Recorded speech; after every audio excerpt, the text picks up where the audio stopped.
그 돈의 현재 가치가 중요하다고 생각하는 사람과 미래 가치가 중요하다고 생각하는 사람이 있다는 얘기죠.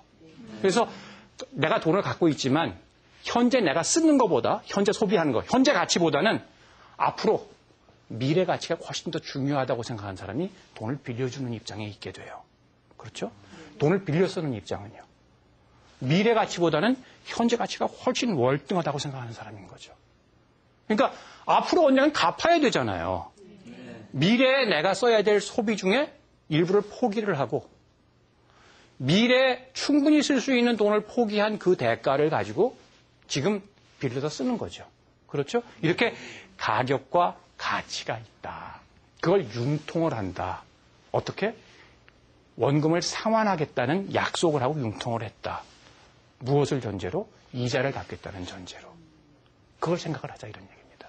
그리고 이제 신용이라는 건 뭐냐 하면은 우리나라에서는 신용하면은 뭐 신용 관리, 신용 등급이 좋아야 된다. 신용 카드를 쓴다. 이런 정도로 생각을 하지만 신용이란 말이, 크레딧이란 말이 처음 만들어진 나라들에서는 이걸 부채하고 똑같은 말로 써요. 그러니까 내가 다른 사람들로부터 돈을 빌려 쓸 수 있는 능력이 있느냐는 거죠. 내가 빌려 쓰려면 나를 믿어줘야 되잖아요. 네. 그렇죠. 뭘로 믿어주는 거죠? 그 신용이라는 게 어디서 나오는 거예요? 그 사람의 금융 습관에서 나오는 겁니다. 그렇죠? 저 사람은 믿을 만한 사람이야. 돈을 떼먹을 염려가 전혀 없는 사람이야. 저 사람은 돈을 잘 쓰고 잘생기고 그리고 교육도 제대로 받은 것 같은데 왠지 저 사람은 돈을 빌려주면 돌려받을 가능성이 낮아 보이는 사람. 그런 사람들이 있을 수 있잖아요. 그렇죠? 그러니까 이 신용이라는 것은 돈을 빌릴 수 있는 능력이다. 이렇게 생각하면 됩니다. 미래 소비를 포기하면서 얻어지는 시간의 이득이라고 얘기를 할 수 있습니다.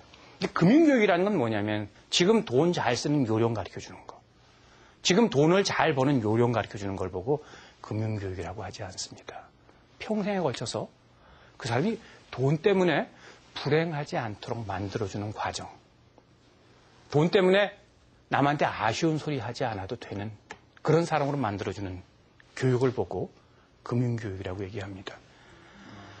아무리 자유가 좋고 독립이 좋고 자립이 좋아도 경제적 자립이 달성되지 않는다면 그럼 뭐해요? 그 사람 구걸해야죠.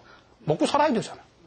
그러니까 자유, 자립 가장 좋은 자립, 이 경제적 자립을 달성하게 하기 위한 그런 훈련 과정을 금융교육이라고 얘기를 한다. 지식적 측면도 있어야 되고 기능적으로도 실제로 내가 손발이 움직여져야 되고 또 중요한 것은 내 마음가짐, 내 태도, 내 자세가 그렇게 경제적 자립을 지향하는 쪽으로 또 첫 시간에 여러분께 말씀드렸습니다마는 나의 경제적 정체성을 내 스스로가 구현해 나가는 쪽으로 그 사람은 뭐 하는 사람이요? 했을 때 그 사람은 남한테 피해는 주지 않는 사람이다. 저 사람은 남한테 본받을 만한 사람이다. 뭐 어떤 쪽으로? 남에게 피해 주지 않고 본받을 만한 사람이다. 라는 스스로의 자신감을 확립해 주는 과정이 금융교육이다. 이런 말씀을 드립니다. 최근 세계 각국은요. 금융교육을 한때는 상식이라고 생각한 적이 있었어요.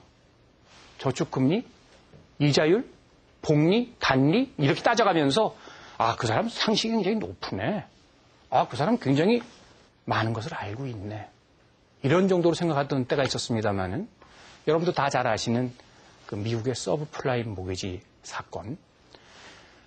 조금 신용이 떨어지고 가진 돈도 없는 사람들이 돈을 빌려서 집을 사서 그 집값이 올라가면 도로 그 집을 팔아서 좀 부자가 되고 싶어 한 많은 사람들의 욕망과 욕구. 이런 게 결국은 계획대로 잘 이루어지지 않아서 미국이란 나라 전체를 경제적 위기를 빠뜨리고 더 나아가서 세계 경제 전체를 위기로 빠뜨린 이런 서브프라임 모기지 이론 사태를 보더라도 경제교육이라는 게 더 이상 이제 상식이나 지식이 아니다.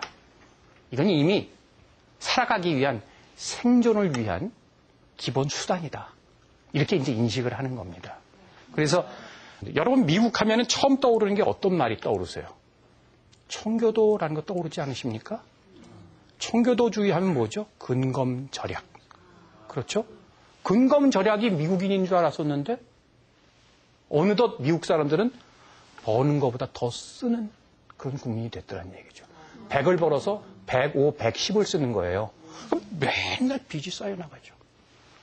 메이드 인 USA 하면은요, 한때는 최고였어요. 미제. 여러분들도 어렸을 때 우리 부모님 좋아하던 미제. 근데 이제 미제가 없어요. 그걸 전부 메이드 인 차이나가 대체합니다. 그러니까 미국은 더 이상 물건을 만들지 않고 중국이나 제3세계에서 만든 물건을 하다 쓰면서 뭘로 염영을 해나갔느냐? 금융산업을 가지고. 돈을 찍어내면서. 그러다가 이제 문제가 생긴 거예요. 미국의 금융교육하면 전부 부채교육이었습니다. 가만히 생각해 보세요. 집 살 적에도 모기지론으로 집 사죠. 자동차 살 때는요. 장기 할부로 자동차 사죠. 전부 신용카드 쓰죠. 이렇게 부채 의존형 생활을 하다가 보니까 그야말로 외상이면 소도 잡아먹는다고 100을 벌어서 105를 쓰더라. 이거 안 되겠구나. 그래서 이제 다시 저축이 중요하다라는 쪽으로 이렇게 방향 전환을 하고 있는 것이 선진국의 경향입니다. 우리나라가 금융교육이 굉장히 잘 안 돼 있다고 생각하는 분들이 있어요. 이게 굉장히 큰 오산입니다.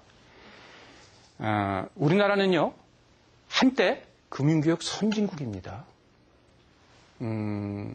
1963년에 1962년서부터 이제 경제개발 5개년 계획을 시작을 하면서 정말 필요한 게 저축이라는 걸 이제 깨달은 거예요. 돈이 있어야겠구나. 저축추진중앙위원회라는 걸 만들고 열심히 저축을 하도록 했습니다. 저희들은요, 초등학교 졸업하니까 목도장을 하나씩 나눠주더라고요. 이게 뭔가 했더니 그게 강제 저축이 이미 돼 있어요. 돈이 들어가 있어요. 집 살 때도 채권 사야 되고, 뭐 월급은 다 통장에 들어가고, 강제 저축, 저금을 다 무지하게 하게 한 겁니다.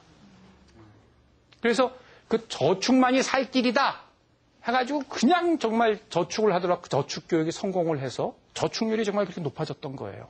근데 안타깝게도 1997년에 법에 의해서 저축추진중앙위원회라는 것이 소멸되고 맙니다.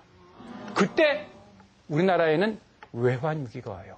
집집마다 모아놨던 금 다 팔고 뭐하고 거기까지는 좋았는데 그 뒤로부터 저금리 사회라는 게 왔단 말이에요. 그전에는 고금리 사회, 나라에서도 재산 형성에 관련된 특별저축법 이런 거 만들어가 재형저축이라는 게 있었어요. 그러니까 이제 일하는 사람들이 딴 데 신경 쓰지 말고 열심히 일만 해라. 저금만 하면은 높은 금리를 채워주마. 목돈 만들어서 집도 사고 결혼도 하고 해라. 이런 거였는데 어느 날 갑자기 저금리 사회가 됐단 말이에요.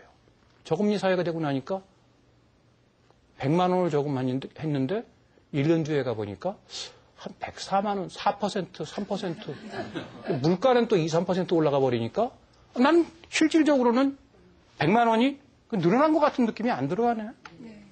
그러면서 이제 선진국에서 금융산업이 발전을 하면서 우리나라도 이 금융 투자를 해라. 다양한 금융 상품이 나오기 시작을 합니다. 그리고 금융 정보가 막 정말 샘 쏟듯이 쏟아서 나옵니다. BIS 기준이라고 들어보셨나요? 그게 이제 외환위기 이후에 그 금융기관들의 건전성을 체크하기 위해서 나온 그런 용어들입니다. 경제학 한 사람들도요, 외환위기 오기 전에는 1997년 이전에는 그런 용어를 들어본 적도 없어요. 지금 전 국민이 금융상식, 금융지식의 도사들이 돼 있어요. 근데 그건 우리나라뿐만이 아니고 전 세계적으로 다 공이 일어난 일이에요.